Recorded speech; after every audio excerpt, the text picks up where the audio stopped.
प्रभु की स्तुति हो आज के सुंदर और मधुर दिन के लिए जो प्रभु ने आज हमारे जीवन में दिया है। प्रियो, मैं हृदय से धन्यवाद देना चाहूँगा आप सभी को भी कि आप सब हमारे साथ जुड़ते हैं और सुबह से ही आप इस डिवोशन को सुनते हैं और आशीष को पा रहे हैं। मैं यहाँ से जयपुर से आप सबके लिए दुआएं भेज रहा हूँ। प्रभु आपको बहुत आशीष दे रहा है और आपको सुरक्षित रखे ताकि प्रभु का हाथ आप पर बना रहे। इस डिवोशन के लिए प्रार्थना करें ताकि प्रभु की आशीष हम पर बनी रहे। हम दुआ करेंगे। जीवन की उत्तम आशीषों के देने वाले हमारे उद्धारकर्ता प्रभु, हम बड़े आदर के साथ, दीनता, नम्रता के साथ आप जैसे महान परमेश्वर के चरणों में झुके हैं प्रभु जी, जो आज भी जीवित है, जो आज भी अपने भक्तों की आवाज को सुनता है। प्रभु जी, आप हमारे दिल में रहते हैं, आप हमारे साथ रहते हैं, हमारी पुकारों को सुनते हैं। प्रभु, हम इसके लिए आपको धन्यवाद देते हैं।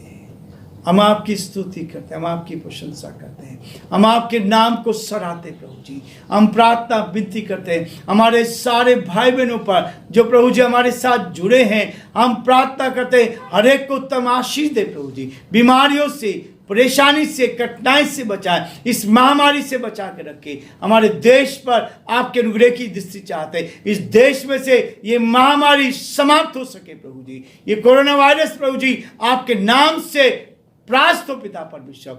चैन और आराम प्रभु जी हमारे देश में, हमारे प्रदेश में आ जाए। हमारे प्रदेश के मुख्यमंत्री अशोक गहलोत जी को आपके हाथ में सौंपते हैं। आप दया कर प्रभु जी, यहाँ पर उनको आशीष दे, बुद्धि ज्ञान से परिपूर्ण कर, आपका दया का हाथ उनके साथ बना रहे ताकि वो आगे बढ़ते जाएं। हमारे प्रधानमंत्री के लिए, राष्ट्रपति के लिए प्रार्थना करते हैं, उनको भी सुरक्षित रखे, आपका दया का हाथ उनके साथ भी रहे ताकि वो भी आपकी महिमा कर सके और सही निर्णय लेकर इस देश को ऊंचाई पर ले जा सके। सारी महिमा, आदर, गौरव आपको देते विनती को यीशु के नाम से मांगते हैं। आमीन, आमीन। प्रभु का धन्यवाद हो कि प्रभु हमें आशीषित करना चाहते हैं। आज फिर से भजन संहिता 110 उसके 101 से 5 पद तक मैं आपके सामने पढ़ूंगा। ये भी दाऊद का भजन है और दाऊद कहता है जब परमेश्वर ने उसको चुना, अभिषेक किया, तब उसकी प्रार्थना कैसी है, इस बात को कह रहा है। इसमें 7 पद है। पूरे भजन को मैं आपके सामने पढ़ूंगा ताकि इस भजन के द्वारा हम सब आशीष को प्राप्त करें। मेरे प्रभु से यहोवा की वाणी है, तू मेरे दाहिने हाथ बैठ, जब तक कि मैं तेरे शत्रुओं को तेरे चरणों की चौकी ना कर दूं।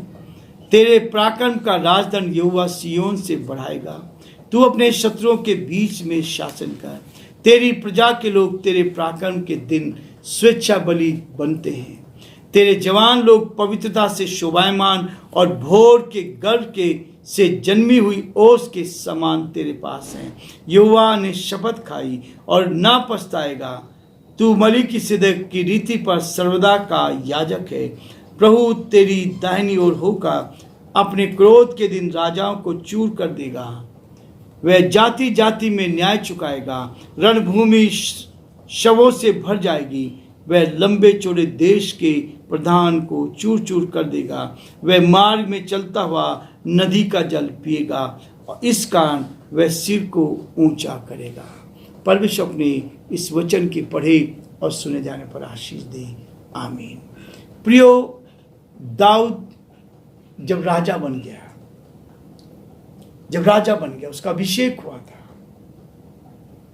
शमूएल ने उसका अभिषेक किया। ये इज़राइल का दूसरा अभिषेक था। पहला शाऊल का अभिषेक सुलेमान के द्वारा अभिषेक किया गया, शमूएल के द्वारा, और दूसरा अभिषेक दाऊद का किया गया। जब शाऊल ने पाप किया, परमेश्वर के विरोध में काम करने लगा, उसको सामर्थ दी थी, उसको शक्ति दी थी, लेकिन वो परमेश्वर के विरोध में काम करने लगा। और जब परमेश्वर के विरोध में काम करने लगा, परमेश्वर ने उससे अपनी आत्मा को लेकर दाऊद को दे दिया। प्रियो, ये बहुत बड़ा खतरा होता है जब हम राजा बन जाते हैं, जब हम ऊंचाई पर जाते हैं, तो हम नीचे कुछ नहीं दिखता हमें। हम फिर अपने रास्ते तलाशने लगते हैं, दूसरों को अपने रास्ते से अलग करने लगते हैं।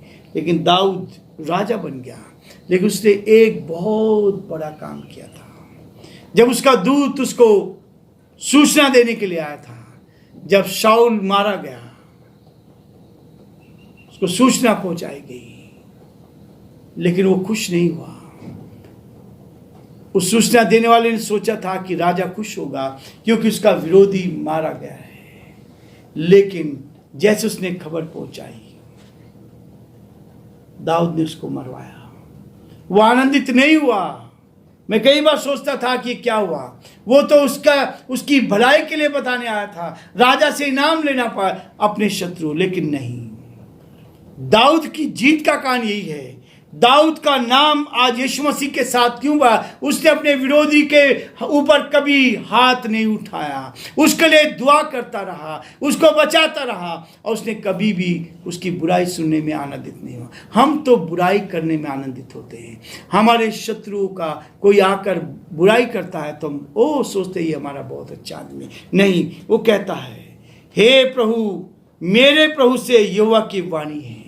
प्रभु की ये वाणी है। प्रभु किस बात को कहता है कि परमेश्वर हमारे जीवन में करता है, हमें अपने आप में कुछ करने की आवश्यकता नहीं है। वो कहता है, जब तक कि मैं तेरे शत्रु को तेरे चरणों की चौकी ना कर दूं।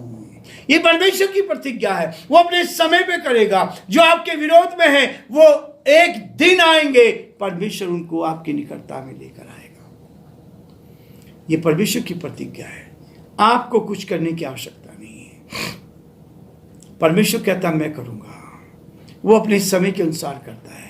आप उस पर भरोसा रखें। यदि बीमारी आपके जीवन में आती तो उस पर विश्वास करें, भरोसा करें, परमेश्वर आपको चंगाई देगा। ये परमेश्वर का बहुत बड़ा कार्य है। इसलिए वो कहता, तेरी प्रजा के लोग तेरे पराक्रम के दिन स्वेच्छा बलि चढ़ाएंगे। जब परमेश्वर बड़े काम कर रहा है, तब आप अपने हृदय से स्वेच्छा बलि चढ़ा सकते हैं, परमेश्वर को बलिदान चढ़ा सकते हैं, परमेश्वर के लिए भेंट दे सकते हैं, प्रभु के लोगों का सहयोग कर सकते हैं।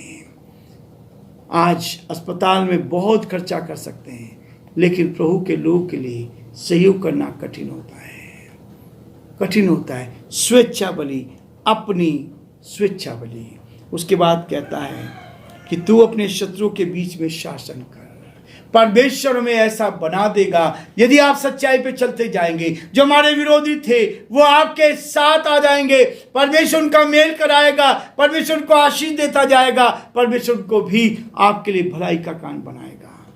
यह है परमेश्वर की प्लानिंग, जो संसार नहीं समझ सकता। जिसने जान लिया, वो इस बात की सच्चाई को जान गया। परमेश्वर कहता है, इस बात को कहता है, यहोवा ने शपथ खाई है और ना पछताएगा। वो हमें याजक के रूप में तैयार करेगा। वो आपको याजक के रूप में तैयार करेगा। परमेश्वर कहता है कि वो तू मलिकिसिदक की रीति पर सर्वदा का याजक है। परमेश्वर आपको याजक बनाकर, इस पृथ्वी पर अधिकारी बनाकर, इस पृथ्वी पर आपको आनंदित कर आगे बढ़ाना चाहता है। पर आप उसके आदर्श को माने, उसके वचन को अपने हृदय में लेने दें और पवित्रता से शोभायमान होकर उसकी महिमा करें। हमारे जीवन में पवित्रता हो। जब आप पवित्रता का जीवन जिएंगे, पवित्रता में रहेंगे, बुराई से बचे रहेंगे, गलत कामों से बचे रहेंगे। प्रभु जानता है आपकी कमी को, प्रभु जानता है आपकी सारी घटी को, और इसलिए वो कहता है, परमेश्वर का वचन कहता है, वह जाति जाति में न्याय चुकाएगा, रणभूमि शवों से भर जाएगी। परमेश्वर आपका न्याय चुकाने के लिए तैयार है। आज देखिए कितने शव अलग अलग जगह पड़े हैं, कितने शव पड़े हैं। मिट्टी देने के लिए, जलाने के लिए लकड़ी भी नहीं है। ऐसी कंडीशन हो गई है। परमेश्वर का वचन सत्य है। तब लंबे चौड़े देश के प्रधान को चूर चूर कर देगा। परमेश्वर आपको इस्तेमाल करता जाएगा। परमेश्वर आपको क्या करेगा? वो आपके सिर को ऊंचा करेगा, ऊंचाई पर ले जाएगा, आपको ऊंचाई पर बिठाएगा। परमेश्वर आपको ऊंचा करना चाहता है ताकि आपके द्वारा परमेश्वर के नाम को महिमा मिले। इस कारण वह सिर को ऊंचा करेगा, आपके जीवन पर आशीष देता चला जाएगा।